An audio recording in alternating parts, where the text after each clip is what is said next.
Hello everybody, it's Tommy and welcome back to another speed build for the Disney Save. Today we are going to be doing kind of a special bonus edition to round out the Aladdin series of videos that I have been doing for the Disney Save. This is the Forgotten Grotto, which is a secret world that you can find in Oasis Springs. Or I have said in the past that I will attempt to redo these secret lots when they are able to be built upon. So you can actually just put in a little cheat and it will let you build on these lots. Very small, obviously, though you can see the area that I'm working with here. And the Forgotten Grotto itself is actually much larger. There are areas around the side of it and to the back that you'll be seeing throughout today's video. So there's usually just like a section that you're able to build on. I did this for Willow Creek. There is one in that world. And then there are actually 3 in Mount Komorebi when you do the mountain excursion, kind of like on your way up the mountain. So you don't always have a ton of space to work with, and I can't plan anything too intricate for these spaces, but they make really great Easter eggs, I guess you can say. Little builds that I can do to kind of like world build or hide a treat of some kind as you're sort of exploring the Sims 4 world. And I always kind of imagine people who maybe don't know that I do this and they download the save and you don't even know that this is here and discovering something just different that you would normally see on this lot, and how much fun that would be. A lot of you have been asking since I started Aladdin if I was going to be doing a Cave of Wonders, and I feel like Aladdin wouldn't really be complete without some kind of Cave of Wonders. But the thing is that is a really big, complicated build, and there was a part of me that maybe wanted to attempt really truly recreating it from the outside in, and that would have included like a lot of rock work and maybe some sand and some debug objects, and trying to kind of like size them up and place them into the shape of the tiger mouth opening. It just would have been probably one of the most challenging, if not the most challenging thing I've ever done in The Sims 4. And not to say that I wouldn't like take on the task, but I have actually done something kind of similar to that in the past with Skull Rock back in Sulani, and using rocks to try to recreate this giant skull form that Sims would be able to go into. And I just remember how frustrating that experience was, and also how close it came to not being a reality. So rather than jump into that, I felt like one of the best things we could possibly do was use this secret world to just make a mini version of the Cave of Wonders and have the lamp in here and do some references to the scene without having to do like a full recreation. It's one of the best uses of the space in my opinion, and it'll help a lot for storytelling. Like if you're actually going to play through the Aladdin storyline, you can have the characters sort of discover this place and travel here, and Aladdin and Jafar can come here, and it kind of creates like the whole thing that you would need to fully play this out, especially because this is one of those worlds that you have to enter a series of like, not codes, but you have to pick the right options when you're trying to get here. You can easily Google it if you need to get here a little bit faster, and obviously that's what I had to do because I've actually never been to this world before doing today's speed build. The other thing about doing the Cave of Wonders in full is honestly I don't know if I would have had enough space to pull it off, because I definitely would have needed a very, very large lot to just do all the rock work and the inevitable layers of underground caves and things like that. So this just works out a lot better. It's a really great use of the space, and it has what is most important, which is of course the lamp. I really didn't know how exactly I was going to recreate the lamp. It actually kind of came to me very last second. I was looking, I think even at maybe someone else's TikTok on Sims 4 building. I've been kind of like dabbling a little bit more in like the Sims world on TikTok, and I saw somebody choosing this particular bedside table lamp that I kind of forgot was in the game, because it's I think a base game, or it's like one of those early model objects that I don't typically gravitate towards, but the shape of it I realized if you turned it sideways would make a really good base for what the actual shape of the genie lamp should be, and then hopefully with a couple of other objects kind of piecing it together but having it not look too crazy overall, I could make it look like a genie lamp. And I do think it came out sort of successfully. The other things I really wanted to do for the lot, I wanted some kind of a spotlight under the genie lamp, or at least facing down towards it, because it creates like this beam of light that goes straight through the ceiling and kind of like elevates it and makes it look very important. I knew I wanted it raised off of the ground, so we've got a couple of sets of stairs along with some of the rock work to make it look hopefully natural-esque looking but still accessible. And then I also wanted some kind of a shout out to Abu's scene where he's trying to steal the ruby off of the statue that's kind of in the same area. And I wanted like another little platform with some stairs and have the ruby sort of like elevated near there. So again, you could kind of like have the whole scene or recreate it in some regard. And I actually ended up using Tool again to move this slightly off of the lot to the side there. Now, I think kind of the original idea for this entire build was to maybe do like a lot of gold, jewels, that kind of a thing around. And I definitely do some of that here to bring out like the end of the build, but I was not able to use Tool to completely decorate this cave. I think the way that maybe people will anticipate that I should have or wanted me to, because Tool just doesn't allow it. Basically, if the ground isn't like considered certain coating, like I don't know the actual specifics or like the technical terms for why this does or does not work, but I have realized that especially with these older worlds, a lot of the scenery is not walkable for your Sims, and therefore Tool doesn't actually work very well on it. You can try to move objects off the grid and get a little bit off of the edge of your lot, but you can't go as far as you would think. So the pond to the right of the genie lamp here and all of that stuff on the side where I could have potentially put some gold and some jewels and kind of like spice it up a little bit, it's completely untoolable. I was not able to get any objects over there. So I'm really stuck to what is in the lot parameters, which in my opinion works out really well. It looks good at the end. And if you remember the movie, they kind of go through the cave and there's all these gold and jewels and there's like that scene, and then they pass through another exit into the entrance of this part of the cave where the lamp actually is. So this is actually like a separate room than where all of the other gold would have been held in the Cave of Wonders. So not having as much here, it kind of does make sense. It's technically correct per the movie.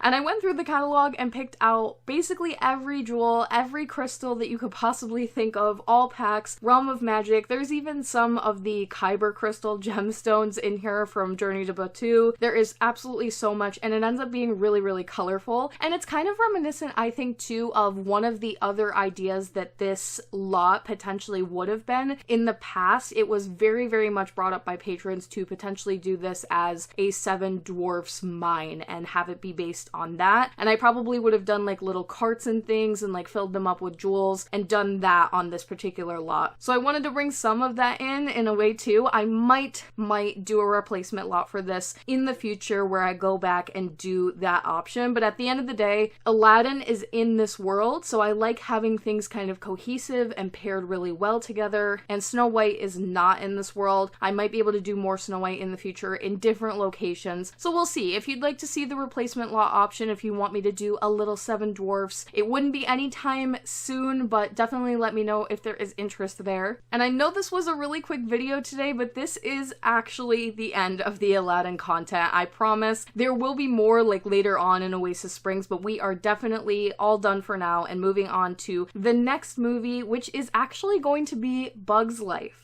And I know that initially that might not sound like the best choice for this world because you're thinking, oh, well, this is a desert world. I would have never picked Bug's Life. But wait till you see the section of the map that it's going into. It's very green, it's very modern, and it really fits well in the area to do something a little bit more modern overall. So that should be some of the next stuff that you guys get to see. If you'd like to support the Disney Save on Patreon, you can do so by clicking the link in my description box down below or the one at the end of the video. Thank you so much for watching today, and I will talk to you all in the next one.